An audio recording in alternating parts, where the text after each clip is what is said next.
Código de Processo Penal, artigo 63 a 82, título 4 da Ação Civil. Artigo 63. Transitada em julgado a sentença condenatória, poderão promover-lhe a execução no juízo civil para o efeito de reparação do dano o ofendido, seu representante legal ou seus herdeiros. Parágrafo único. Transitada em julgado a sentença condenatória, a execução poderá ser efetuada pelo valor fixado nos termos do inciso 4 do caput do artigo 387 deste Código, sem prejuízo da liquidação para a apuração do dano efetivamente sofrido. Artigo 64.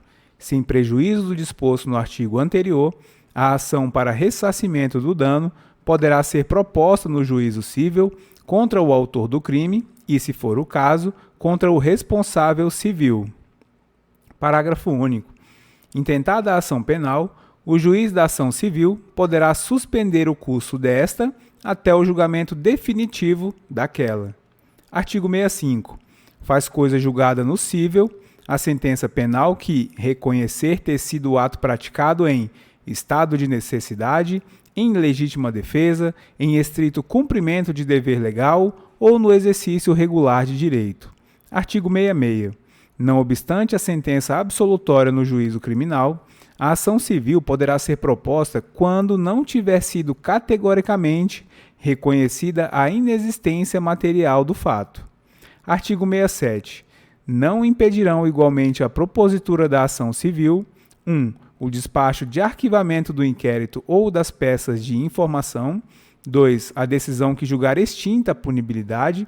3. A sentença absolutória que decidir que o fato imputado não constitui crime. Artigo 68. Quando o titular do direito à reparação do dano for pobre, artigo 32, parágrafos 1º e 2º, a execução da sentença condenatória, artigo 63, ou a ação civil, artigo 64, será promovida a seu requerimento pelo Ministério Público. Título 5 da competência, artigo 69. Determinará a competência jurisdicional: 1. O lugar da infração. 2. O domicílio ou residência do réu. 3. A natureza da infração. 4. A distribuição. 5. A conexão ou continência. 6. A prevenção. 7. A prerrogativa de função. Capítulo 1 da competência pelo lugar da infração. Artigo 70. A competência será, de regra, determinada pelo lugar em que se consumar a infração ou, no caso de tentativa, pelo lugar em que for praticado o último ato de execução. Parágrafo 1º. Se, iniciada a execução no território nacional, a infração se consumar fora dele, a competência será determinada pelo lugar em que tiver sido praticado no Brasil o último ato de execução. Parágrafo 2º. Quando o último ato de execução for praticado fora do território nacional, será competente o juiz do lugar em que o crime, embora parcialmente, tenha produzido ou devia produzir seu resultado. Parágrafo 3º. Quando incerto o limite temporal Parágrafo 3º.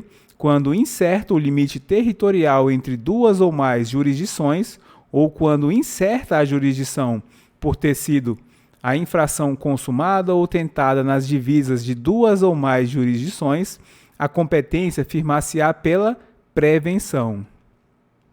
Parágrafo 4º.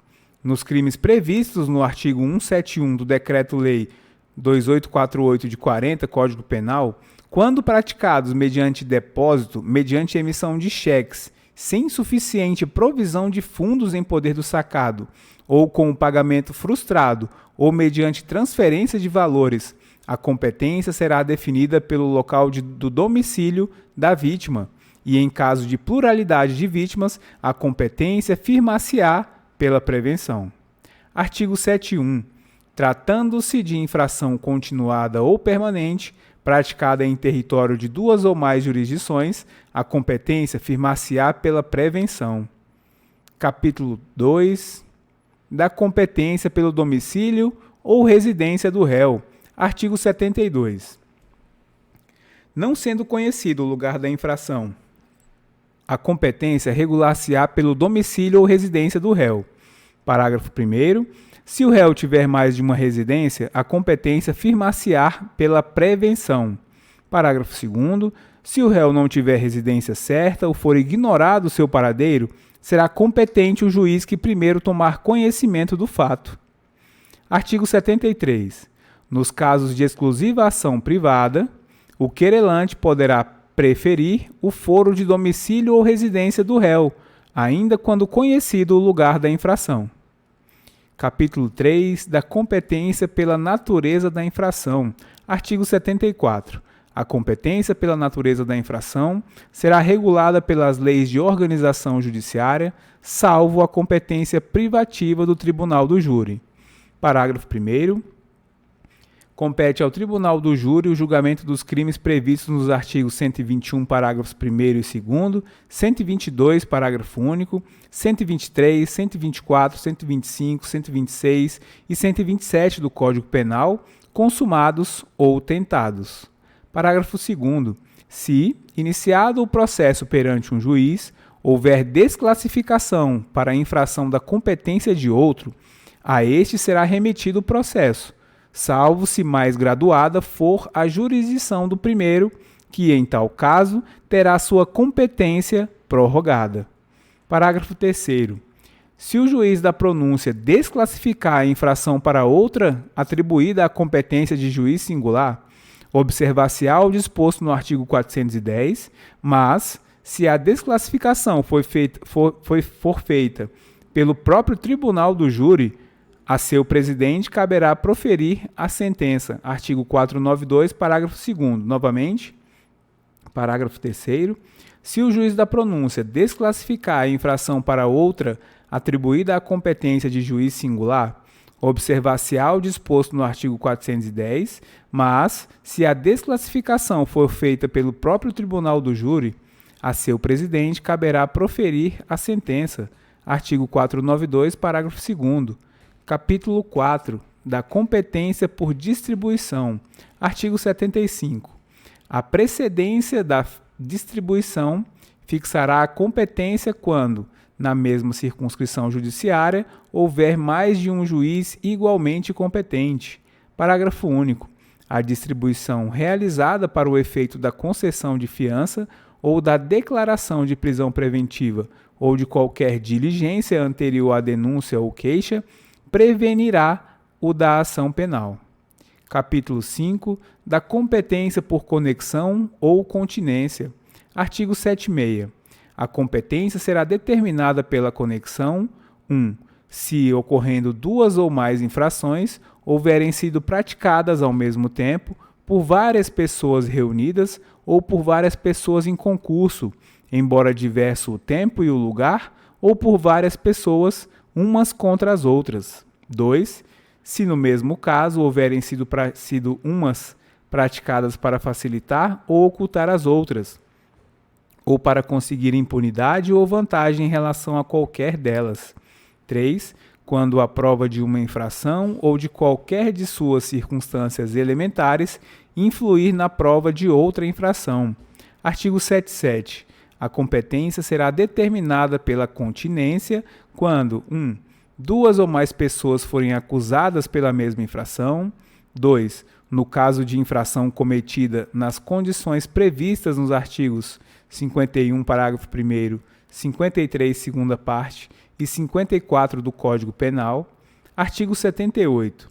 Na determinação da competência por conexão ou continência, serão observadas as seguintes regras. 1. No concurso entre a competência do júri e a de outro órgão da jurisdição comum, prevalecerá a competência do júri. 2. No concurso de jurisdições da mesma categoria, a. preponderará a do lugar da infração, a qual for cominada a pena mais grave. B. Prevalecerá a do lugar em que houver ocorrido o maior número de infrações, se as respectivas penas forem de igual gravidade. C. Firmar-se-á a competência pela prevenção nos outros casos. 3. No concurso de jurisdições de diversas categorias, predominará a de maior graduação. 4. No concurso entre a jurisdição comum e a especial, prevalecerá esta. Artigo 79. A conexão e a continência importarão unidade de processo e julgamento, salvo 1. No concurso entre a jurisdição comum e a militar. 2. No concurso entre a jurisdição comum e a do juízo de menores.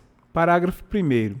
Cessará, em qualquer caso, a unidade do processo, se em relação a algum corréu sobrevier o caso previsto no artigo 152. Parágrafo 2º. A unidade do processo não importará do julgamento, se houver corréu foradido que não possa ser julgado à revelia ou ocorrer a hipótese do artigo 461. Artigo 80. Será facultada a separação dos processos quando as infrações tiverem sido praticadas em circunstâncias de tempo ou de lugar diferentes, ou quando, pelo excessivo número de acusados e para não lhes prolongar a prisão provisória ou por outro motivo relevante, o juiz reputar conveniente a separação. Artigo 81. Verificada a reunião dos processos por conexão ou continência, ainda que no processo da sua competência própria venha o juiz ou tribunal a proferir sentença absolutória ou que desclassifique a infração para outra que não se inclua na sua competência, continuará competente em relação aos demais processos. Parágrafo único. Reconhecida inicialmente ao júri a competência por conexão ou continência, o juiz, se vier a desclassificar a infração ou impronunciar ou absolver o acusado, de maneira que exclua a competência do júri, remeterá o processo ao juízo competente. Artigo 82. Se, não obstante a conexão ou continência, forem instaurados processos diferentes, a autoridade de jurisdição prevalente deverá avocar os processos que corram perante os outros juízes, salvo se já estiverem com sentença definitiva. Neste caso, a unidade dos processos só se dará ulteriormente para o efeito de soma ou de unificação das penas.